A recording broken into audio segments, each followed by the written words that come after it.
12월이 되면 연말에 군복 같은 복장을 입고 나팔을 불기도 하고 또 종을 흔들면서 불우이웃을 돕기 원하는 그런 구세군 분들의 모습을 우리는 목도할 수 있습니다. 이것은 영국에서 시작된 개신교 교파 중에 한 교파입니다. 그 구세군을 창설한 윌리엄 부스가 말년에 안질로 인해서 심한 고생을 했습니다. 그를 진단한 의사가 아들을 불러서 아버지가 회복될 가능성이 없다라고 이야기했을 때 아들은 아버지에게 주저주저하면서 아버지 눈 상태가 몹시 좋지 않은 것 같습니다 라고 말했습니다. 상황을 재빠르게 감지한 이 윌리엄 부스 아버지가 이렇게 말했습니다. 그럼 내가 시력을 잃게 된다는 말이지? 아들이 머뭇대면서 죄송해요 아버지, 그런 것 같아요. 잠시 침묵이 흘렀습니다. 잠시 후에 조용히 미소 지으면서 이 윌리엄 부스는 이런 유명한 말을 남겼다고 합니다. 그러면 지금까지 두 눈을 가지고 하나님을 섬겨왔는데 이제는 두 눈이 없이 그분을 섬길 방법을 찾아봐야겠지 라고 말했던 것입니다. 윌리엄 부스는 그 자리에서 다시 새롭게 하나님의 사랑을 의심하지 않고 하나님의 인도하심은 그 약속의 말씀을 새롭게 들을 수 있었던 것입니다. 우리에게 주신 오늘 본문 에스겔 28장 1절 상반절 말씀을 보십시오. 새롭게 반복적으로 듣는 것이 믿음의 생활입니다. 에스겔은 지금 하나님이 말씀하신 것을 계속 듣고 있습니다. 그래서 또 여호와의 말씀이 내게 임하였다라고 기록해주고 있습니다. 앞에 에스겔 27장에서 하나님은 이미 에스겔 선지자에게 두로 국가가 멸망할 것이다 이렇게 예언의 말씀을 선언하셨는데 28장에 오니까 다시 또 여호와의 말씀이 내게 임하였다. 이 또라는 단어가 있는데 이 말은 그리고 이러이러한 일이 일어났다 이런 의미를 담고 있어요. 그러니까 27장의 말씀을 내가 들었는데 얼마 지나지 않아 그리고 이러이러한 일이 일어났다 이런 단어입니다. 어떤 일이 일어난 겁니까? 하나님이 에스겔에게 말씀하시고 에스겔은 반복적으로 새롭게 하나님의 말씀을 듣는 일이 지금 일어난 것입니다. 에스겔서 27장까지의 내용에 보면 하나님이 하나님의 백성들이 바벨론 땅으로 사로잡혀 갈 것이다 이렇게 예언하셨지만 동시에 때가 되면 하나님의 백성을 괴롭힌 이방 나라들도 7개의 이방 나라들도 심판하실 것인데 그 가운데 5번째가 되는 두로 국가에 대해서 심판을 말씀하신 거예요. 27장에서. 그리고 오늘 본문을 포함한 28장 1절에서 19절까지는 두로 국가가 아닌 한 개인 두로 왕이 하나님 앞에 심판받을 것이다. 그가 멸망을 당할 것이고 또 그를 위하여 슬픈 노래 애가를 부르는 일이 일어날 것이다. 이렇게 새롭게 에스겔 선지자에게 말씀을 들려주고 있습니다. 우리는 지금까지 우리의 생활 속에서 예배 시간에 아니면 개인적으로 성경을 읽을 때 큐티 시간에 말씀을 통독할 때 다양한 삶의 전 영역에서 하나님이 내게 이렇게 말씀하셨어요 라고 고백하는 일들이 있었습니다. 그렇죠? 우리 권사님들이나 집사님들도 보면 만나서 지난 주간에 내가 이러이러한 일이 있었는데 그때 나는 하나님 주시는 이런 말씀을 깨달았어요. 그게 뭡니까? 하나님 말씀 들은 거예요. 하지만 우리가 들은 하나님의 말씀 그리고 소위 간증은 어제의 간증이 아니고 매일같이 새롭게 들려지는 간증이 되는 것입니다. 그 믿음 생활이 뭔가 봤더니 오늘 이 에스겔 선지자를 통해서 분명히 보여주고 있어요. 어제도 들었지만 우리는 새롭게 반복적으로 듣는 것이 믿음의 생활이다. 윌리엄 부스는 자기가 처한 그 자리에서 또다시 새롭게 하나님의 사랑과 그의 인도하심을 들었습니다. 그것이 바로 우리의 믿음의 생활입니다. 1절 하반절 말씀을 보십시오. 하나님의 생명은 현재적으로 끊임없이 공급되고 있습니다. 1절 끝부분에 이르시되라고 말씀이 나오죠. 이것은 하나님의 말씀이 현재적으로 지금 들리는 거예요. 이르시되, 이야기하다, 선언하다, 명령하다 이런 뜻이 담겨있는 단어인데 하나님이 에스겔에게 이야기하시는 거예요. 그에게 선언하시는 거예요. 그에게 명령하시는 거예요. 그 모든 것이 담겨 있는 것이 바로 이르시되, 언제? 지금입니다. 하나님의 말씀은 이렇게 현재적으로 우리에게 들려지고 있어요. 우리 그리스도인은 누구인가? 우리는 현재적으로 들려지는 하나님의 목소리를 듣는 사람들입니다. 지금까지 우리는 살면서 듣는 소리들이 많이 있습니다. 먼저 우리 자신의 소리가 있어요. 내가 듣는 소리입니다.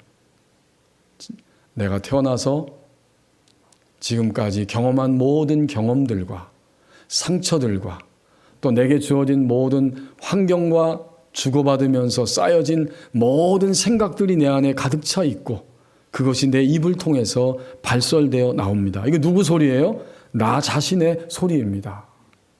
우리는 생각이 벌써 소리예요. 내가 어떤 일을 경험하거나 딱 맞부딪힐 때 내 안에 생각이 들어옵니다. 그게 소리예요. 나의 이 소리는 항상 지금까지 살면서 내게 쌓여진 그렇게 축적된 것들이 내 안에서 그대로 흘러나오는 거예요. 우리는 나의 소리에 의해서 살아갑니다. 두 번째는 늘 함께 말씀을 나누지만 주님을 믿을 때 민감하게 우리는 인식하고 깨닫게 되는 것이 있는데 그것은 곧 우리의 생각을 타고 속삭이면서 우리를 충동시키고 속이고 공격하는 사단 그리고 그의 졸개인 악한 영의 소리들이 있습니다. 악한 영이 얼마나 많이 우리를 향해 소리를 속삭이는지 몰라요. 그것은 부정적이고 충동적이고 또 자신이나 타인을 해치라는 소리이고 더 나아가서 인생의 온갖 두려움 가운데 벌벌 떨게 하는 두려움의 생각들이 우리 안팎에 계속해서 몰려오고 있습니다. 이것은 바로 주님을 믿고 난 이후에 우리 신자들을 끊임없이 유혹하는 바로 악한 영의 소리입니다. 세 번째는 뭘까요? 그것은 오늘 에스겔 선지자에게 이르시되라고 현재적으로 다가오셔서 말씀하고 계시는 하나님의 음성입니다. 하나님의 음성도 우리가 주님을 믿기 시작한 날부터 우리 안에 계시고 우리와 함께 계신 하나님 아버지께서 끊임없이 우리 인생에 대해서 우리 자신에 대해서 음성으로 들려주십니다. 우리 장로님이 기도하시는 것처럼 우리가 또 최근에 느끼고 있는 것처럼 이 코로나19가 얼마나 끈질기고 또 위협이 되는지 깨끗하게 사라지면 좋겠지만 여전히 소위 위드 코로나 시대를 우리는 살아갈 수밖에 없을 것 같고 그것을 넘어서는 그런 비욘드 코로나의 시대를 살아갈 수밖에 없는데 여기 하나의 분명한 법칙이 있습니다. 내 자신의 소리와 나를 공격하고 속이는 유혹하는 악한 영의 소리들이 세상과의 관계 속에서 끊임없이 내게 몰려오고 있지만 동시에 하나님의 음성도 항상 현재적으로 거기에 들려지고 있습니다. 이건 법칙이에요. 오늘 에스겔 선지자를 통해서 하나님이 그에게 다가오시잖아요. 현재적으로 다가오시는 거예요. 그러면 우리는 어떻게 할 것인가? 이 여러 소리들을 우리가 들으면서 살아가는데 어떻게 할 것인가? 당연히 우리는 하나님의 그 소리에 우리의 마음을 기울여야 합니다. 하나님께서 우리에게 들려주시는 음성에 귀를 기울이는 것이 성도의 삶입니다. 우리는 부정할 수 없어요. 내 안에 소리가 끊임없이 생각을 타고 들려지고 있고 내 입으로 발설되고 있고 악한 영이 끊임없이 가진 거짓과 유혹의 소리를 들려주고 있고 세상과의 관계 속에서 끊임없이 많은 소리들이 들려지지만 그러면 어떡할 것인가? 하나님의 목소리, 하나님의 음성을 어떻게 들을 수 있을 것인가? 먼저 하나님이 내게 기록된 말씀 그리고 모든 환경을 통해서 말씀하신다고 믿어야 합니다.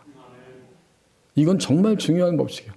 가장 먼저 그리스도인은 오늘도 내가 주님을 만났고 주님을 믿기 때문에 주님은 아버지이신 하나님은 나에게 말씀하시는 분이다. 이걸 믿어야 돼요. 왜냐하면 성경이 그렇게 증거하고 있으니까. 두 번째는 당연히 믿는다면 이제 하나님 아버지께 하나님의 뜻을, 하나님의 말씀을 내게 들려주세요라고 간구해야 합니다. 이게 두 번째 단계예요. 그렇게 간구하고 세 번째는 당연히 주님이 뭐라고 내게 말씀하시는지 귀를 기울여야 합니다. 너무 당연하죠. 이런 단계를 지나가고 하나님이 내게 분명하게 우리가 뭔가를 여쭐 때, 주의 길과 주의 뜻을 여쭐 때 내게 말씀하시면 마지막 단계는 뭐죠? 들려주시는 대로 순종해야 합니다. 우리는 요즘은 다 그런 거 유튜브나 방송을 통해서 많이 간증들 들으시잖아요.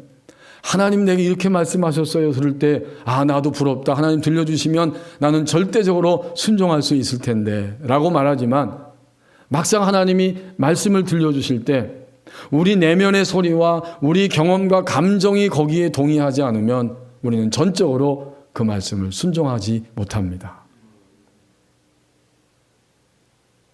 우리는 이렇게 하나님의 음성을 듣는 단계와 과정들이 있어요. 그리고 또 중요한 사실 하나는 하나님의 음성을 제대로 들으려면 우리는 죄를 점점 멀리하고 거룩한 삶을 끊임없이 향해 나가야 하고 거룩한 삶을 유지해야 합니다.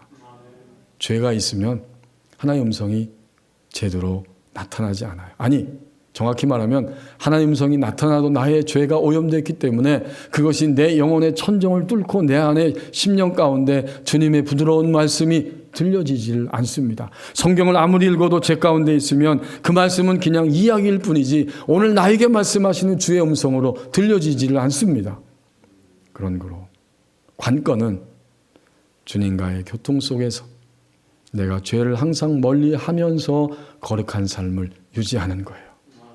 그때 주님은 계속 말씀하시고 계셨지만 비로소 우리가 주님의 음성을 감지할 수 있게 됩니다.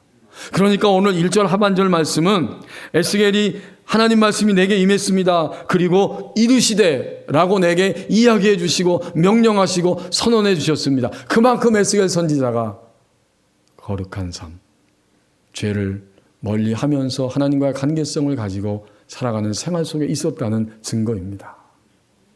우리는 좀 더 구체적으로 뭔가 주님의 인도함을 반드시 받아야 하고 아니 사실은 모든 것이 다 주님의 손에 있기 때문에 주의 인도하심을 받기 위해 무릎을 꿇고 주님께 여쭙는데 하나의 문제에 대해서 한 번에 한 가지씩만 주님께 아뢰어야 합니다. 그리고 나서 하나님이 하시는 말씀을 가만히 귀를 기울이고 들어야 합니다. 그때 주님이 우리 각자가 알 수 있는 사인으로, 사건으로, 현장 속에서 또는 즉시로 우리 모두에게 각자 가장 알맞는 방법으로 하나님의 뜻을, 하나님의 인도하심을 밝히 보여주실 것입니다. 그리고 우리는 한 가지 문제에 대해서 한 번 여쭌 다음에 한 번으로 끝나면 안 돼요. 적어도 우리는 안전하게 하기 위해서 하나의 문제를 3번씩 주님께 질문해야 합니다. 주님 어떻게 할까요? 주님이 뭐라고 말씀하셨어요? 그러면 또다시 여쭙고 또 말씀하셨어요. 그래도 또다시 여쭙고 3번 반복해서 같은 말씀이 우리 가운데 왔을 때 그것이 비도덕적이고 이상하고 그리고 하나님 말씀과 어긋나지 않는 것이라고 하면 부드럽고 친절하고 인격적으로 내게 들려지는 말씀이라고 하면 우리는 그 말씀을 분명히 주님의 인도하심으로 믿고 전진할 수 있습니다.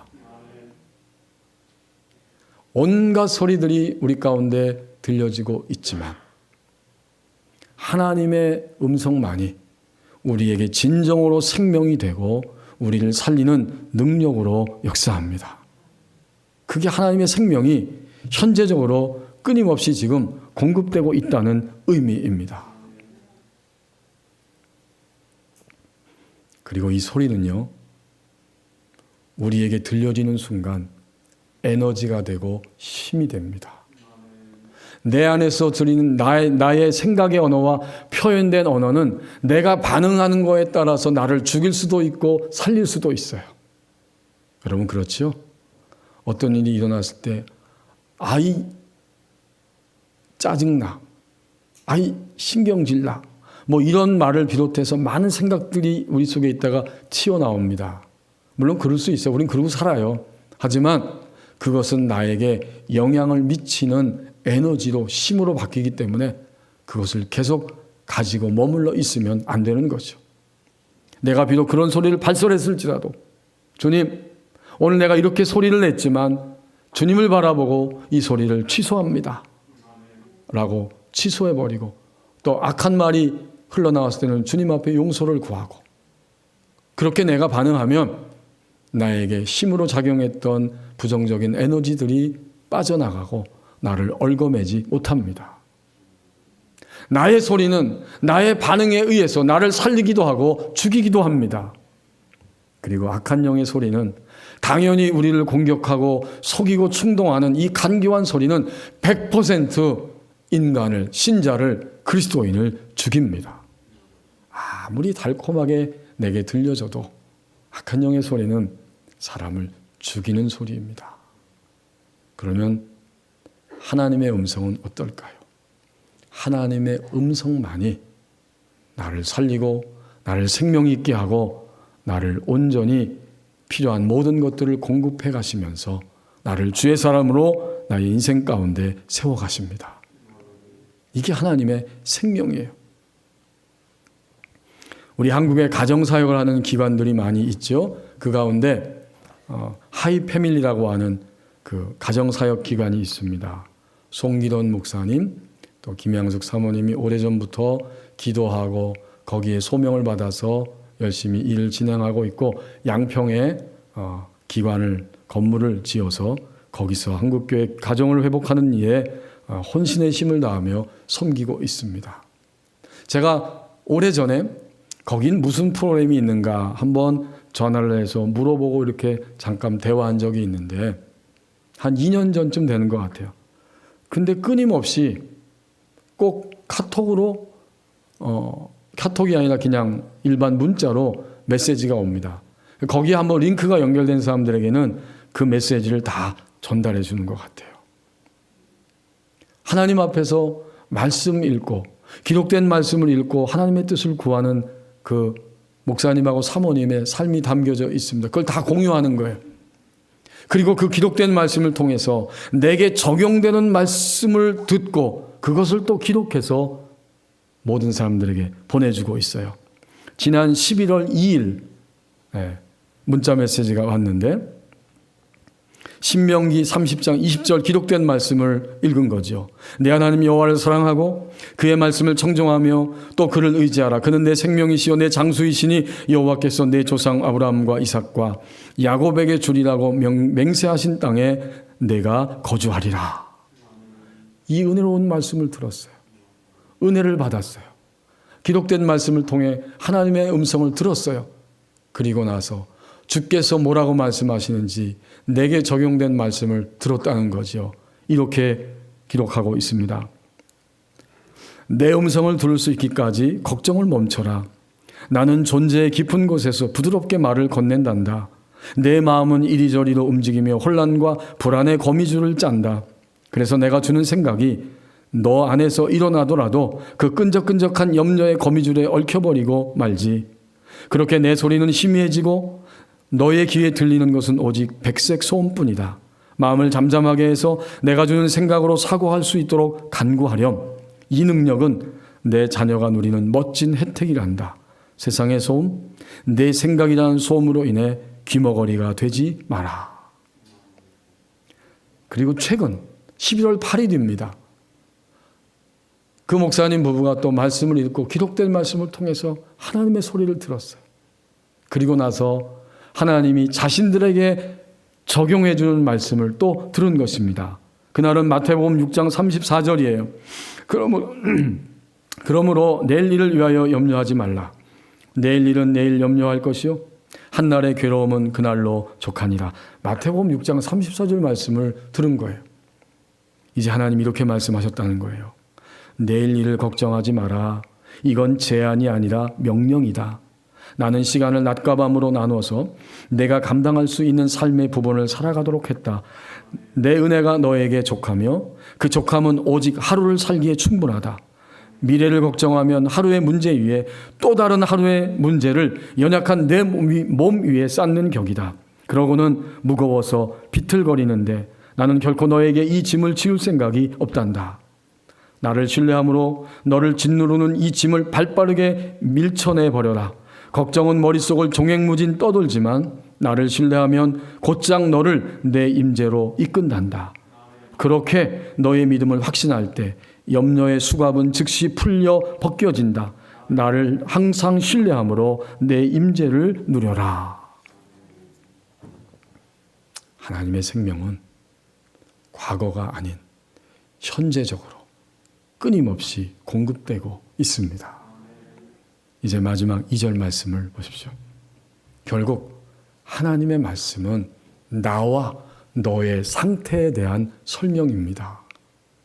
2절에 보니까 인자야라고 에스겔을 하나님 부르시죠. 사람의 아들아. 그래요.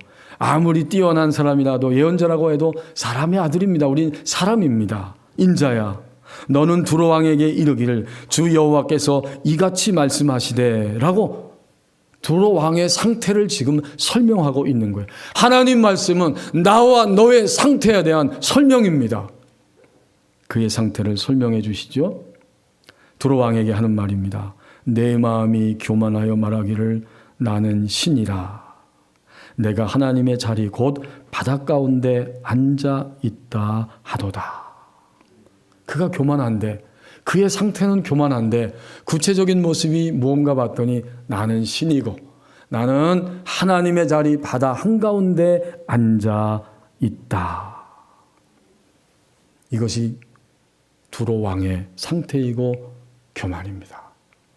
두로 왕은 열왕기상 5장에 보면 다윗 왕 때에도 찾아왔고 그의 아들 솔로몬이 왕이 되어서 성전을 건축할 때에도 백향목을 싣고 와서 하나님의 성전에 짓는 일에 도움을 주었던 그 두로 왕, 바로 히람, 그 나라, 그 왕, 그 후대 왕을 의미하죠. 이 두로는 지금으로 말하면 레바논의 그 항구 도시예요. 지금은 그렇게 고립되어 있지 않지만 이 당시에는 이 두로 왕이 사는 이 두로의 나라는 아주 천혜의 지리적인 조건을 가지고 있어요.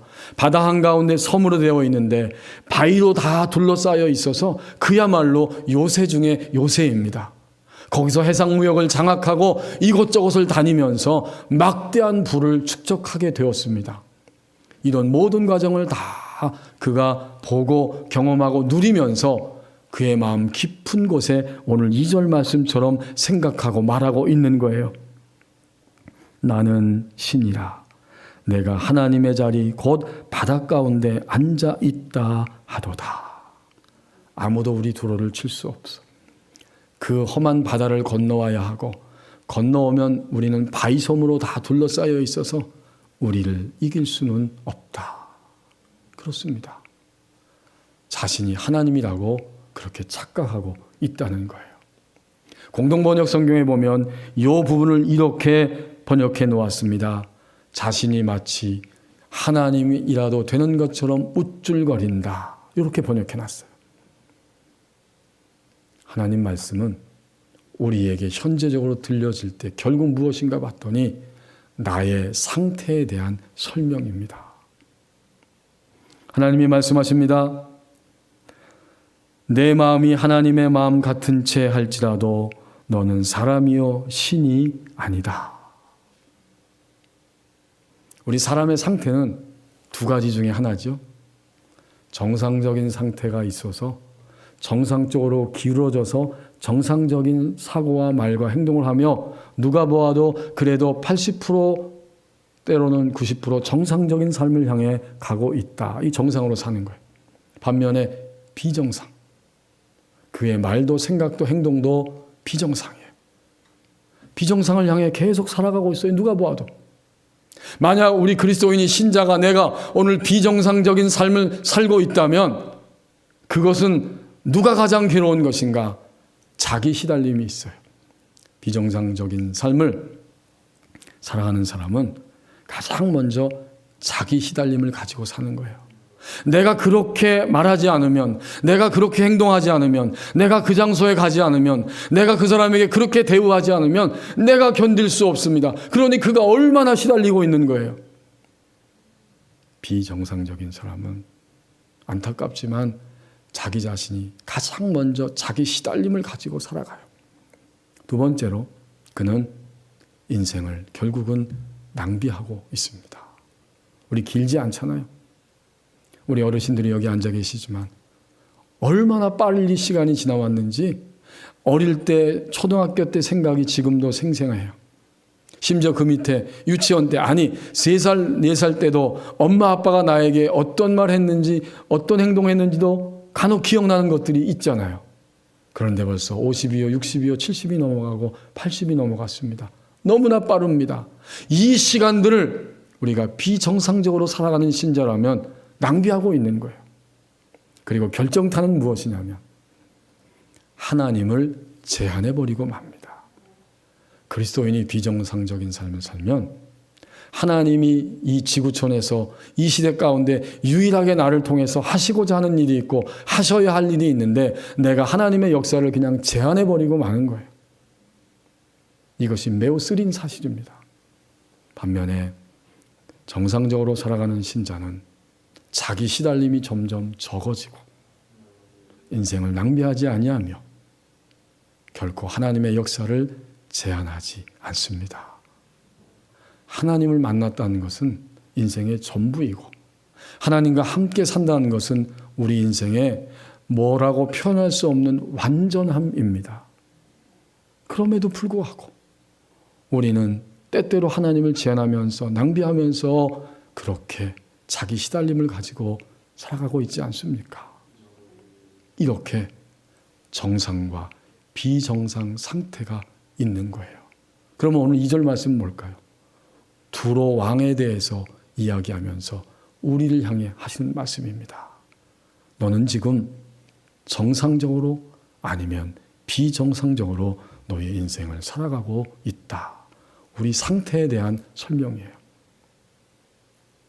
가전제품을 봐도 사용설명서가 있고 여러분이 매일매일 드시는 오메가3 각종 비타민 그걸 봐도 사용설명서가 있고 뭐든지 다 사용설명서가 있습니다. 그러니까 하나님이 우리의 환경 속에서 다양한 방법으로 우리에게 들려주신 하나님 말씀은 뭔가 보았더니 나 자신에 대한 사용설명서입니다. 이제 우리는 정상과 비정상 앞에서 정상이 뭔지만 알면 됩니다. 성경은 신자가 주님을 믿고 난 이후에 정상적인 상태는 이런 것이다. 성경 66권이 우리에게 끊임없이 들려주고 있어요. 정상적인 상태는 무엇일까?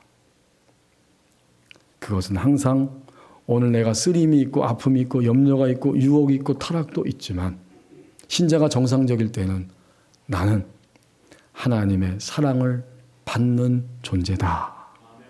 너무 중요합니다. 이 지구촌에 딱 던져진 나는 누구인가? 나는 하나님의 사랑 안에 있는 존재이고 지금도 하나님의 사랑을 받는 존재이다. 이 자의식이 정확히 말하면 우리의 영이 우리 속사람이 이 자의식을 항상 가지고 살아가게 됩니다. 그러면 정상이에요. 다른 거 못하는 거 많고 부족한 거 많고 타락하고 오염된 거 있는 거 사실이지만 그럼에도 불구하고 나는 하나님의 사랑받은 존재이고 하나님의 사랑 안에 있는 존재입니다. 이 의식만 놓치지 않는다면 그것은 정상입니다. 그때 하나님의 사랑이 내게 너무나 믿어지고 감격스럽고 죄송하기 때문에 주님 나도 주님을 사랑합니다. 주님을 사랑하며 살겠습니다. 이런 감동, 이런 깨달음, 이런 자의식이 우리 안에 올라오게 됩니다. 그리고 나면 정상적인 신자는 어떻게 되는가? 이제는 나 자신을 존중하고 소위 자아 존중감을 빼앗기지 않고 살면서 이웃을 사랑하고 용납하는 자리로 나아갑니다. 여러분, 이게 성경 66권 전체 이야기죠? 성경은 다 그 이야기를 해주고 있어요. 이게 정상이라는 거예요. 여기서 이웃은 바로 우리 옆동에 사는 사람도 이웃이지만 성경이 말하는 이웃은 누군가 봤더니 나를 제외한 모든 사람이 나의 이웃입니다. 남편도 이웃, 아내도 이웃, 내 자녀도 이웃, 부모님도 이웃, 내가 모르는 사람도 이웃, 전부가 다 나의 이웃이에요. 그들을 향해서 용납함과 용서의 마음으로 다가설 수 있게 됩니다. 그것이 바로 정상적인 신자의 모습입니다. 하나님은 우리 가운데 오셔서 말씀을 들려주시는데 그 말씀은 결국 나와 너의 상태에 대한 설명입니다. 지난 목요일 날 제가 인터넷 뉴스 봤더니 서울 여의도에서 그 하늘을 나는 자가용 드론 비행기를 시험했다는 뉴스를 볼 수 있었습니다. 상공을 날고 앞으로 25년이 되면 이 드론 택시를 상용화시킬 거다. 이런 목표 아래 지금 개발을 하고 있다고 그래요. 그렇게 되면 서울 여의도 상공에서 인천공항까지 20분 만에 도착할 수 있다고 합니다. 인간은 끊임없이 더 좋은 차, 더 온전하고 완벽한 운송수단을 추구하고 있습니다. 믿음의 길도 이와 같습니다. 더 온전한 믿음을 향해 가는 길이 있습니다. 기도하겠습니다. 우리 한 1분 동안만 조용히 함께 기도하십시다. 하나님, 오늘 새롭게 반복적으로 듣는 것이 믿음 생활인데 나에게 말씀하시는 그 말씀을 듣기를 원합니다. 하나님의 생명은 현재적으로 끊임없이 지금 내게 공급되고 있습니다. 나의 상태에 대해서 하신 말씀 듣고 비정상에서 정상의 자리로 옮겨가기를 원합니다. 우리 함께 기도하겠습니다.